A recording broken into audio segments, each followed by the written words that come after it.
مسئلے آج میرے نال دو نے لیکن ہے بہت تھوڑے سے چھوٹے سے. پہلی گل یہ ہے کچھ طبیعت بھی ٹھیک نہیں ہے تو طبیعت سے تو خیر فرق نہیں پڑتا. دوسری گل یہ ہے کہ صبح سے ہم 1 بجے سے ریلی کے اندر ہیں اور وہ بڑے بڑے لاؤڈ اسپیکر بھی تھے, پیچھے بالکل 7 اسپیکر تھے.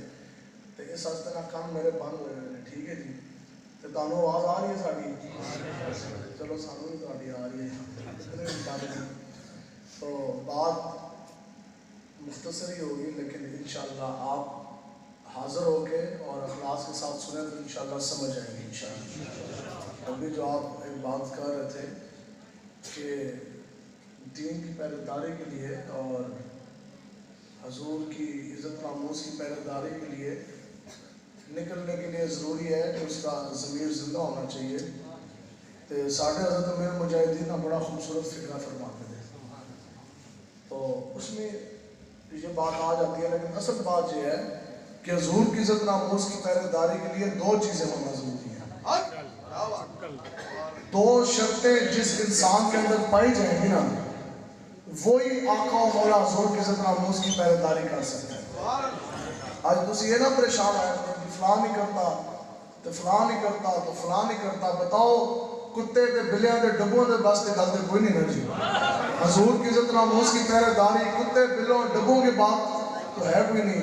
حضور کی عزت ناموس کی پہرے داری جب بھی کرے گا وہ محمد عربی کا شعر ہی کرے گا.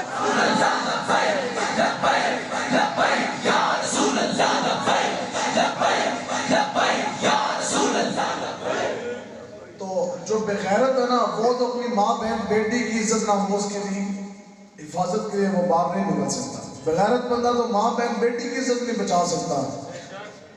تو پھر جو بغیرت بندہ ہو کیا وہ امتی اپنے نبی کے لیے نکل سکتا ہے؟ تو حضور کی عزت ناموس کے لیے کون سا انسان نکل سکتا ہے؟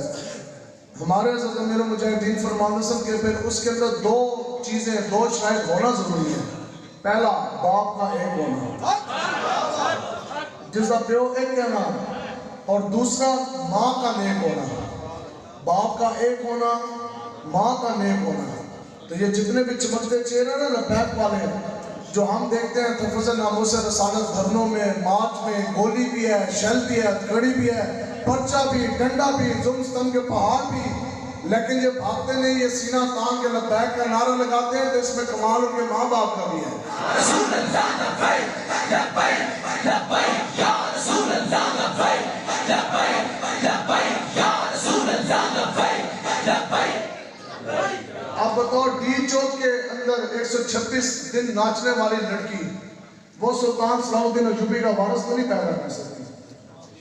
جڑی کڑی نچی ہوئے جا کے 126 دن عمران خان دے دھرنے دے اندر بتاؤ وہ دھرمندر تو پیدا کر سکتی ہے, رنگیلا تو پیدا کر سکتی ہے, خالد بن ولید کا وہ وارث پیدا نہیں کر سکتی, نہ وہ محمد بن قاسم کا وارث پیدا کر سکتی. تو اس لیے ہمیشہ جو نیک مائیں ہیں نا, آج اسی جو لبیک کے نعرے لگاتے ہیں نا, تو حضرت میرے مجاہدین فرماتے ہیں اس کی ایک وجہ یہ بھی ہے کہ ہمیں بچپن میں ہماری ماں نے صدقے یا رسول اللہ کی لوری دی ہے. تو خیبر کے موقع پر جو تو مرہب آیا نا جی سامنے, بہت بڑا اس وقت کا پہلوان بھی ایسی تو بدماش بھی, بڑا نام تھا دنیا میں اس کا. تو جو تو مرہب آیا نا کفار کی صفحہ تو باہر نکل کر اس نے سارے مسلمانوں کو چیلنج کیا. اس کے ہاں بھی توڑے میں جو ہے کسی کے اندر اتنا دم خم, کسی کے اندر اتنی جان, اتنی قوت, اتنا زور بازو ہے کسی کے اندر کہ وہ مجھ مرہب کا مقابلہ کر سکے. پھر اس نے اپنا تعارف کروایا. اس نے کہا لوگوں سنو, میں وہ مرہب ہوں جو اکیلا تنہا 1000 بندوں کو گرانے کی قوت رکھتا ہوں. میں تو دنیا کا بہت بڑا طاقتور انسان اور میں تو بہت بڑا بدماش. اب دنیا کا طاقتور ترین بندہ جو ان سے کفار کی طرف سے آ گیا, سامنے صحابہ کھڑے ہیں, مسلمانوں کو وہ للکار ہے, بدماشی کار ہے. تو پھر بتاؤ پھر ساڑھے حضرت کیا فرمانے سے کہ دین چون چون سے تو پھیلا کوئی نہیں, دین یوں یوں سے بھی نہیں پھیلا. تو پھر اس کے مقابلے کے لیے آقا و مولا نے حیدر کرار کو میدان میں بھیجا. تو جب حضرت علی رضی اللہ تعالیٰ عنہ مولا کائنات حیدر کرار جب آپ آئے نا مقابلے کے اندر, تو پھر آپ نے آگے سے کیا فرمایا؟ آپ نے فرمایا کہ مرحب سن, دنیا تجھے مرحب کے نام سے جانتی ہوگی, تیرا بہت بڑا نام بھی, تیری بہت بڑی طاقت بھی, تیری بڑی مشہوری بھی, 1000 بندوں کو تو گرا سکتا ہوگا, لیکن مذہب سن، اور میری ماں نے میرا نام حیدر رکھا ہے، اور مذہب تو ہے بدماش تو میں ہوں خدا کا شیر، میں آ گیا تیرے مقابلے میں۔ آپ بتاؤ جی، کیا حضرت علی رضی اللہ تعالیٰ عنہ آپ نہیں فرما سکتے سن کہ میرا نام حیدر ہے اور میں ہوں خدا کا شیر؟ تو میرے مجاہدین فرماتے سن کہ انہوں نے یہ کیوں کہا کہ مرحب سن کہ میری ماں نے میرا نام حیدر رکھا ہے، میری ماں نے میرا نام حیدر رکھا۔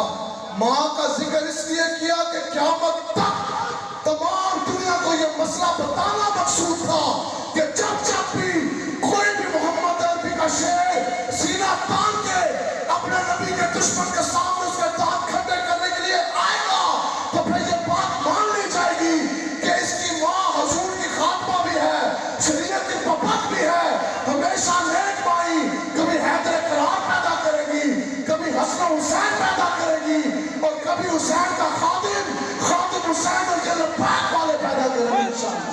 لبیک یا رسول اللہ، لبیک لبیک لبیک یا رسول اللہ، لبیک لبیک۔ اس لیے لبیک والے کسی ناچنے والوں کی اولادیں تو ہیں کوئی نہیں، لبیک والے نچک ٹپن والے کی اولادہ نہیں، اور نہ جو سے ہیں ہم لبیک والے کسی دنیا دار کمینے کے ایجنٹ، ہم نہ عمران کے غلام، نہ ہم نواز کے غلام، نہ شہباز کے، نہ زرداری کے، ہم ہیں لبیک والے، ہم غلام محمد عربی کے۔ ہم نے کسی قبیلے کا نظام نہیں لے کے آنا، اب کی بار میدان پھر لگنے جا رہا تو انشاءاللہ پوری جرأت اور قوت کے ساتھ تمام دنیا داروں کے جھنڈے چھوڑ دیں، حضور کے غلاموں نوجوانوں اٹھو اور ہاتھ میں لبیک کا نعرہ لگا کر میدان عمل میں آ کر ہم نے یہ بتانا ہے کہ اب کی بار کسی دنیا دار، کسی قبیلے کا جو ہے وہ قانون نہیں آئے گا، تخت کے اوپر جھوٹ و لوٹ کا جج بھی نہیں آئے گا۔ اب کی بار اگر تخت پر آئے گا تو محمد عربی کا چمکتا دین آئے گا انشاءاللہ۔ لبیک لبیک لبیک یا رسول اللہ، لبیک لبیک لبیک یا رسول اللہ، لبیک لبیک لبیک یا رسول اللہ، لبیک لبیک لبیک یا رسول اللہ۔ حضور کا غلام کون ہے؟ سامنے اللہ اللہ کے رسول کے دشمن کھڑے ہو تو بندہ رضائی دے اندر بڑھ جائے، سامنے اللہ اللہ کے رسول کے دشمن کھڑے ہو تو بندہ جناب بیٹ پکڑ کے کھیڑنے لگ جائے۔ یہ ہے جی حضور کے غلام نہیں، حضور کے غلام ہے حضرت سید الشہداء حضرت حمزہ رضی اللہ تعالیٰ عنہ۔ آخری جھلک سید الشہداء کی جنہوں نے دیکھی نا صحابہ نے، یہ ہے وہ زندگی، بس شیر کی ایک دن کی زندگی گیدڑ کی 100 سالہ زندگی سے بہتر ہے۔ کام جیئیں گے حضور کے غلام بن کے جیئیں گے، کیوں جی شیرہ نے طرح جینا یا ڈبو نے طرح جینا؟ کتا کبھی شیر کی موت نہیں مرتا، یاد رکھو، اور شیر بھی کبھی کتے کی موت نہیں مرتا۔ ساڑھے حضرت فرماتے سے یہ رہا کہ مرنا ہی ہے کہ موت آ جائے حضور کے نام میں، اس سے بڑی ہمارے لیے اور کیا سعادت ہے۔ تو حضور کا جو غلام ہے جو اس کی شان ہے کہ اس کی زندگی بھی مثالی ہوتی ہے اور اس کی موت جو ہے وہ بھی تاریخی اور مثالی ہوتی ہے۔ امیر و مجاہدین کی زندگی بھی مثالی، آپ کا پڑھنا آپ کا پڑھانا بھی مثالی، آپ کا جناب فیض آباد کے اندر بیٹھنا بھی مثالی، اور اللہ اللہ کے رسول کے دشمنوں کو للکارنا بھی مثالی، اور آپ کا اس دنیا سے چلے جانا آپ کا جنازہ بھی مثالی، اور اب آپ کا فیضان بھی مثالی ہے۔ کیوں جی دوستو امیر و مجاہدین کا کرنٹ ہے کہ نہیں ہے؟ فیضان ہے نا جی، یہ بس بزرگوں کی برکتیں ہیں دین کی۔ تو سنیں جی حضرت حمزہ رضی اللہ تعالیٰ آپ کس غزوہ شہید ہوئی؟ غزوہ احد۔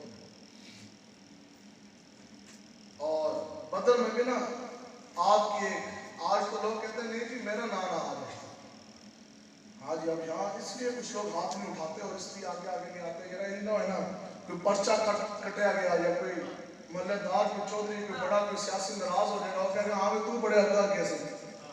تو بات یہ ہے کہ جب حضور کی عزت ناموس کی جو بات ہے تو پھر تو ہم نے سب سے آگے ہونا ہی نہیں ہونا۔ ٹھیک ہے، ابھی یہاں سامنے بار آ جائے تھانے دار وہ کہے جناب میں پرچہ کٹنا ہے، تو پھر بتاؤ کون لوگ پرچہ کٹوانے کے لیے؟ اور جب آپ ایسی محبت کریں گے نا بس، اور تھانے دار باہر آ جائیں، میری شبیر کا رخ ہی بدل جائے، تو مجھ سے بڑا کوئی منافق و مداحنت پسند کون ہوا؟ اور بارے پولیس کا ڈالا آ جائے کسی ادھر چلے جاؤ ادھر چلے جائیں تو میں اصلاحی گفتگو کرنا شروع کرتا. کسی شوق نے لکھ دیا یہ مصرع محراب مسجد پر کہ وہ نہ وہاں گر گئے سجدے میں جب وقت قیامت. تو حضرت حمزہ رضی اللہ تعالیٰ عنہ آپ کے بارے میں کافر یہ کہتے تھے جب بدر کے اندر کافر کو مار پٹی نا تو کافر ڈس کے بڑے بڑے 70 کفار نے سردار جو ہے وہ قتل ہو گئے. تو وہ کہتے سے جناب وہ جو ہے ایک بندہ ایسی نا جس نے سینے کے اوپر شتم ملک کا بال لگایا ہوا تھا. حضرت حمزہ رضی اللہ تعالیٰ عنہ نے آپ نے نا اپنی انفرادیت کے لیے کہ انہاں کی یاد تو رہے نا کہ محمد عربی کا ایک شعر ہے ایسا. تو کہتے سے جڑا وہ بندہ سی نا جس نے سینے کے اوپر شتم ملک کا جو بال لگایا ہوا تھا اتنا بڑا کہتے ہیں بس وہ بندہ تو سامنے جناب اکھاڑ کے رکھ دیتا اس نے اتنے بندے ہمارے قتل کیے اس نے تو ہماری صفحے جو سے اکھاڑ کے رکھ دی کافروں کے جسم کے اور خچے اڑا کے رکھ دیے. اب جناب میدان احد جب سجا جو آخری کافر جو آپ کے سامنے آیا نا تو اس کا نام سی صبا نامی ایک کافر سی وہ آپ کے مقابلے میں اس طرح سامنے آیا آخر. صحابہ فرماتے جی ہم نے جو آخری جھلک دیکھی نا جو آخری نظارہ دیکھا حضرت حمزہ رضی اللہ تعالیٰ عنہ کا قیامت تک نام زندہ ہے تو اس جھلک کی وجہ سے زندہ ہے. وہ کہتے ہیں خدا کی قسم ہم نے دیکھا کہ حضرت حمزہ کے دائیں ہاتھ میں بھی تلوار سی تھے بائیں ہاتھ کہنے نے دو تلواروں نے اس طرح پھر دیا. اور ہمارے حضرت میرے مجاہدین فرماتے سن کہ میں نے جب آپ ہم گئے نا ادھر حضرت خالد بن ولید رضی اللہ تعالیٰ عنہ مزار پہ حاضر دینا سے آپ فرماتے ہیں کہ ادھر نا شام میں مجھے پھر زیارت کروائی گئی حضرت خالد بن ولید کی تلوار کی. تو کہتے ہیں حتیٰ کہ امیر المجاہدین آپ کو پتہ بڑی طاقت بھی اللہ تعالیٰ نے جسمانی طاقت بھی بڑی سی آپ فرماتے ہیں کہ حضرت خالد بن ولید کی تلوار دونوں ہاتھوں کے ساتھ میں نے بڑی مشکل سے اٹھائی تھی.